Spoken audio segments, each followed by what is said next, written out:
Hello दोस्तों। तो कैसे हैं आप लोग। आशा करते हैं कि आप लोग बहुत ही अच्छे होंगे, शानदार होंगे, जबरदस्त होंगे और मस्त होंगे। तो आज की क्लास में हम सीखने वाले हैं कि शांत दशमलव प्रसार और अशांत आवर्ती दशमलव प्रसार, अशांत आवर्ती दशमलव प्रसार को पी बाई क्यू के रूप में कैसे व्यक्त किया जाता है। शांत दशमलव प्रसार को तो पी बाई क्यू के रूप में व्यक्त करना बहुत आसान है। आप लोग जानते होंगे कि जैसे 1.325 ये शांत दशमलव प्रसार है, तो इसको पी बाई क्यू के रूप में व्यक्त करने के लिए हम क्या करते हैं कि दशमलव को उड़ाते हैं, उसके बदले हर में एक लिखते हैं, उसके बाद दाईं तरफ जितने भी अंक होते हैं उतना हम 0 लगा देते हैं, तो ये पी बाई क्यू के रूप में व्यक्त हो जाता है। लेकिन हम आज के क्लास में सीखेंगे जो अशांत आवर्ती दशमलव प्रसार होता है उसको पी बाई क्यू के रूप में कैसे व्यक्त कर सकते हैं। और दूसरा परिमेयकरण, परिमेयकरण कैसे किया जाता है, हर में जो रूट है उसको हमें हटाना होता है, रूट को कैसे हटाया जाता है उसी को परिमेयकरण कहते हैं। तब परिमेयकरण सीखेंगे। और तीसरा घातांकीय सवाल सीखेंगे, जैसे घात के रूप में दे रखा है तो इसका सरल मान क्या होगा, इसका मान क्या होगा और इसको कैसे सॉल्व करते हैं और इसका मान क्या होगा। तो चलिए हम फर्स्ट सवाल से शुरू करते हैं। तो पहला सवाल है हमारा 0.333, जिसको हम 0.3 के ऊपर 12 कहते हैं, उसको पी बाई क्यू के रूप में कैसे व्यक्त करते हैं। तो चलिए सबसे पहले हम सवाल को लिख लेते हैं 0.333। ठीक है, ये चलता जा रहा है। इसका शॉर्ट में हम इसको बोले तो 3 जब लगातार आता है तब इसको हम 0.3 के ऊपर रेकरिंग बोलते हैं या फिर बार बोलते हैं। तो इसको पी बाई क्यू के रूप में कैसे व्यक्त करेंगे, तो सबसे पहले हम इसको मान लेंगे। क्या मानेंगे, लिखेंगे माना कि, इसको मान लेंगे कि ये x है, माना कि x बराबर 0.33333 ये आता आ रहा है। ठीक है, और इसको मान लेंगे इक्वेशन फर्स्ट।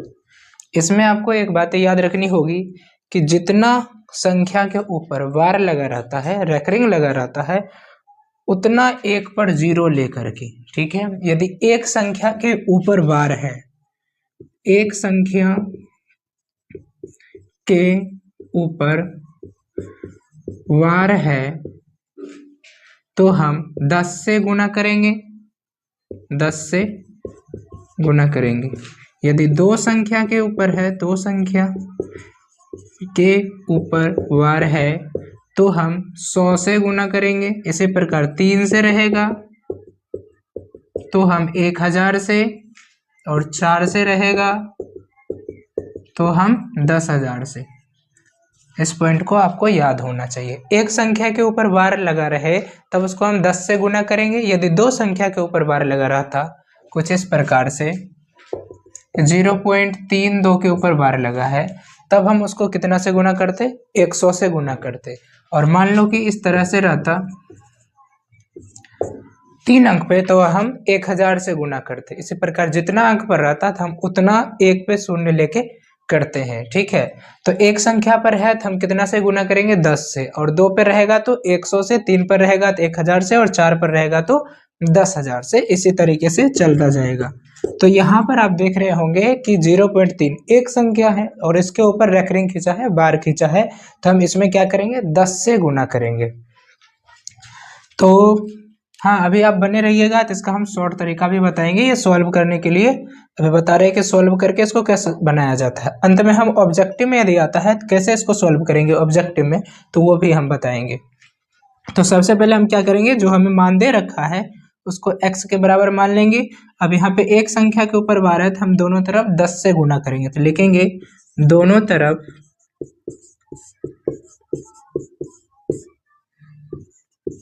10 से गुणा करने पर, तो 10 से गुणा करेंगे तो ये हो जाएगा इधर 10 गुना x, इधर हो जाएगा 10 गुना 0.3333, ये चलता जाएगा। अब 10 से गुणा करेंगे तो ये हो जाएगा इधर 10x बराबर, जब हम 10 से इसमें गुणा करेंगे तो ये हो जाएगा 3.3333, ये आ जाएगा। ठीक है, तो गुणा करना आपको आ रहा होगा। तो इसको मान लेंगे हम इक्वेशन 2। अब कुछ नहीं करेंगे, जो इक्वेशन 2 है उसमें से इक्वेशन फर्स्ट को घटा देंगे, तो इस प्रकार हमारा x का मान निकल जाएगा कि इसको p बाई क्यू के रूप में कैसे लिखा जा सकता है। तो हम क्या करेंगे, अब समीकरण 2 में से एक को घटा देंगे, लिखेंगे समीकरण 2 माइनस 1 करने पर तो क्या आ जाएगा, तो ये आ जाएगा 2 है हमारे पास 10x बराबर 3.333 और 1 है हमारे पास x बराबर 0.3333 इस तरीके से। अब इसको माइनस कर देते हैं, माइनस कर दिए तो ये आ जाएगा 10x में से x गया 9x, ये बराबर ये 0.3 तो आ जाएगा 9x बराबर 3 के। तो अब यहाँ से x का मान क्या आ जाएगा, तो लिखेंगे देयरफॉर x बराबर 3/9। तो ये इसको काट दीजिए, अब 3 एकम 3, 3 तिया 9, तो x का मान कितना आ गया 1/3। तो यही हमारा आंसर है। तो बोलेगा 0.3 को हम p बाई क्यू के रूप में क्या लिख सकते हैं, तो 1/3। तो आइए अब हम शॉर्ट तरीका बता दें कि इसको p बाई क्यू के रूप में हम कैसे लिख सकते हैं।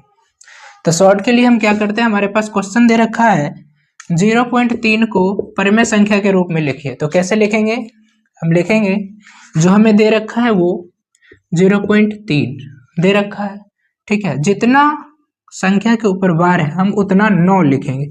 एक संख्या पर है तो 1 9, 2 संख्या पर है तो 2 9। तो हम क्या करेंगे, जितना जो बार दे रखा है बार उतना हम नीचे 9 लिखेंगे, ठीक है। अब 9 लिखने से क्या होगा, ये बार हट जाएगा, ठीक है, और ये दशमलव भी हट जाएगा। तो ये हमारे पास आ जाएगा 3 एकम 3, 3 तिया 9, ये हमारे पास आंसर आ गया 1/3। यदि इसको बनाना हो 0.32 को हमें बताना है, इसके ऊपर रेकरिंग है, तो p बाई क्यू के रूप में यह कैसे लिखा जा सकता है, तो इसको हम क्या लिख सकते हैं 32/2 को संख्या के ऊपर बार है तो हम लिख सकते हैं 99, 2 को 9, 3 को पर आता है तो 3 को 9। तो चलिए इसको आप खुद ट्राई कीजिएगा, इस दोनों को ये पूरा प्रॉपर तरीके से बनाने के लिए आपका होमवर्क हो गया, ठीक है। तो चलिए अब हम दूसरे सवाल पे चलते हैं। दूसरा सवाल क्या कहता है, परिमेयकरण है। तो परिमेयकरण कैसे करते हैं, पहले इसको साफ कर ले।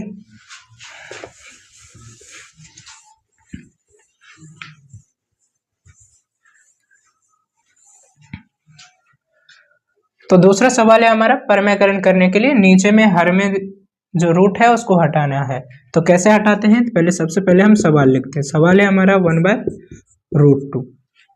तो परिमेयकरण बहुत ही आसान है, इसको करने के लिए जो हर में रहता है उसको ऊपर और नीचे हम क्या करते हैं, गुना कर देते हैं। तो सवाल है हमारे पास 1/√2। अब परिमेयकरण करने के लिए रूट हटाने के लिए जो नीचे में है तो उससे ही जो है ऊपर और नीचे हम गुना कर देते हैं। ऊपर और नीचे गुना इसलिए करते हैं ताकि इसमें कोई फर्क ना हो, इससे ये कट जाएगा, 1 आ जाएगा और 1 से गुना होगा तो फिर वही संख्या प्राप्त हो जाएगी। अब इसको कुछ नहीं, भिन्न का गुना जैसे सॉल्व कर दीजिए। 1 × √2 आ जाएगा और √2 गुना में √2, तो ये आ गया √2/रूट के अंदर 4 और √4 का मान होता है 2। तो हमारे पास आंसर आ गया √2/2। ये हो गया परिमेयकरण।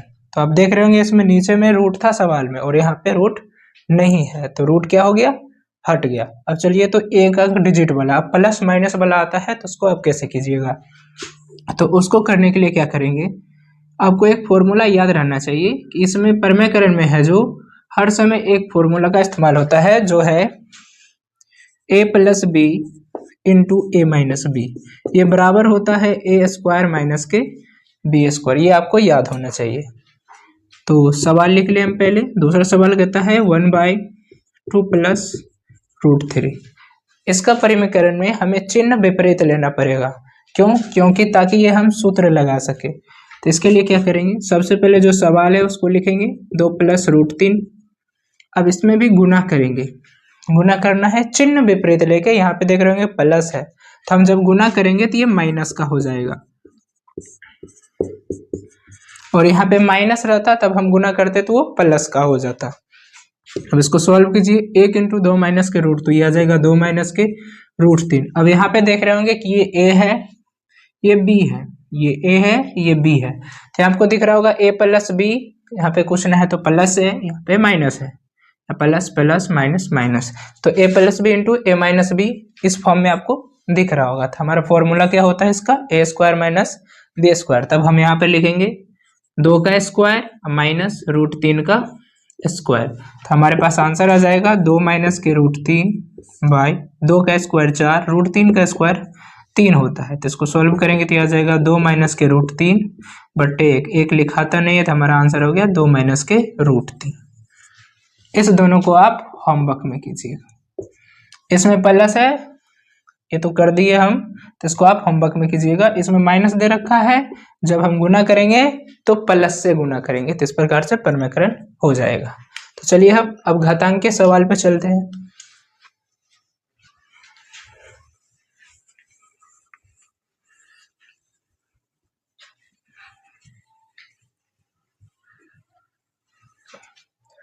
घातांकीय सवाल को सॉल्व करने से पहले हमें कुछ फॉर्मूले को याद करना पड़ेगा। तो फॉर्मूला क्या है, पहले आप उसको नोट डाउन कर ले। घातांकीय सूत्र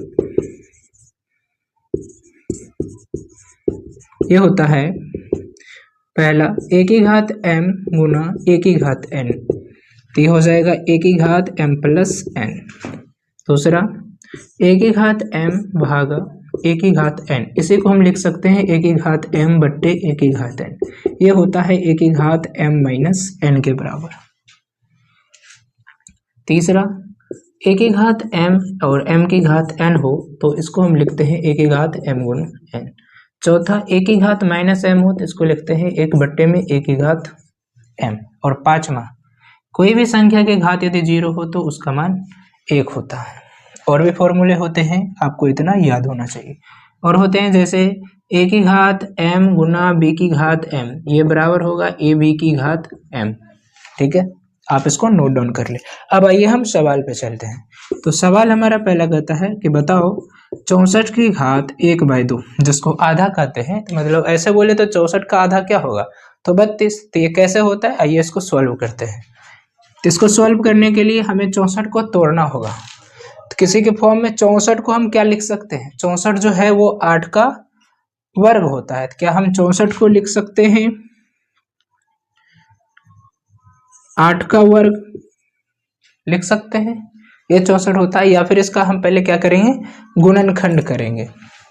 गुणनखंड करेंगे तो क्या होगा, यानी तो ऐसे लिख देते हैं, ये आ जाएगा फिर इसके घात 1/2। अब यहाँ पे आपको दिख रहा होगा, यहाँ पे एक्चुअली में 1/2 का अर्थ हो जाएगा रूट के अंदर। आप देखिए कैसे होता है सॉल्व। तो हम क्या लिख दिए 64 को 8 का स्क्वायर की घात 1/2, जिसको आधा कहते हैं। तो ये हो जाएगा। आप फॉर्मूला यहाँ पे क्या लग रहा है, तो यहाँ पे आपको फॉर्मूला देखिएगा, a की घात m की घात n है, यहाँ पे 8 की घात m की घात n, m की जगह 2 और n की जगह 1/2 है। तो ये फॉर्मूला क्या हो जाएगा, a की घात m गुना n। तो a की जगह 8 है, तो 8 की घात m कितना है 2 गुना n कितना है 1/2। तो ये कितना हो जाएगा, 2 एकम 2 कट जाएगा, तो ये आंसर हो जाएगा 8 की घात 1 और इसका माना जाएगा 8 अंश। असल में जब पावर में रहता है तो उसका अर्थ होता है 2, रूट के अंदर होता है रूट। ठीक है, रूट के अंदर हमारा माना जाएगा, इसको वर्गमूल कहते हैं। 1/2 का अर्थ ही होता है वर्गमूल। और ये घात के रूप में था तो इसको हम घात की तरह सॉल्व किए, ना कि अपनी भाषा में। यदि हम ऐसे समझे ये आधा है, का रहता तब आधा रहता ऐसे, लेकिन ये घात के रूप में है तो इसमें 32 नहीं 8 आंसर होगा। ठीक, चलिए दूसरा सवाल। दूसरा क्या कहता है, दूसरा हमें दे रखा है इस फॉर्मूला के अनुसार, ये इनटू का मतलब होता है गुना, इनटू मतलब गुना, उसको इनटू पढ़ते हैं। तो सवाल है हमारे पास 7 की घात 1/2 गुना 8 की घात 1/2, इस तरीके का दे रखा है। तो ये देखिएगा तो आपको ये फॉर्मूला लग जाएगा, a की घात m गुना b की घात m। इसमें जो है दोनों की घातें समान है, लेकिन उसका जो आधार है वो अलग है। तो उस स्थिति में फॉर्मूला क्या लगता है, a की घात m गुना b की घात m, ये बराबर होता है a गुना b की घात m। तो ये जो आधार है इस दोनों को आपस में गुना हो जाएगा, तो इसको हम लिख सकते हैं 7 गुना 8 की घात 1/2, ये क्या आ जाएगा 56 की घात 1/2 आंसर।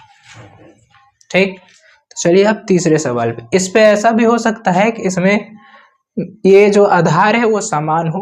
आपको सवाल ऐसे भी मिल सकता है कि लिखा रहेगा 7 की घाट 1/2 गुना 7 की घाट 1/2।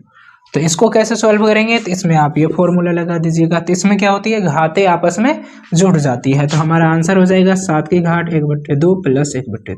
जब इसको आप सॉल्व कीजिएगा तो ये आ जाएगा 7 की घाट 2 1 प्लस 1, तो आ गया 7 की घाट 2/2, ये कट जाएगा तो आ जाएगा 7 की घाट 1, जिसका मान 7 होता है।